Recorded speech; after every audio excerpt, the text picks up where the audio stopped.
পরীক্ষা সুষ্ঠু করার জন্য আপনারা জানেন যে মাননীয় শিক্ষামন্ত্রী মহোদয় কিছুদিন আগে ভারপ্রাপ্ত কর্মকর্তাদের সাথে মতবিনিময় করে গেছেন।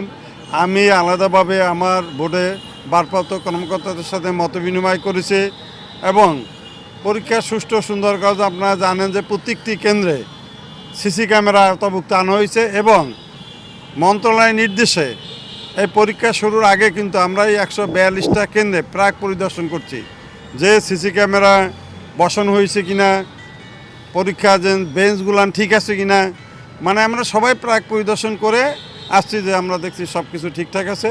তাছাড়া এই সুষ্ঠু উন্নয়নের জন্য প্রশাসন আমাদের একটা অপরিহার্য অংশ। এই প্রশাসনের সাথে আমরা নিয়মিত যোগাযোগ রাখছি। ডিসি, এসপি, ইউনো এরাই আমাদের পরীক্ষা সুষ্ঠু সুন্দর করার প্রধান নিয়ামক।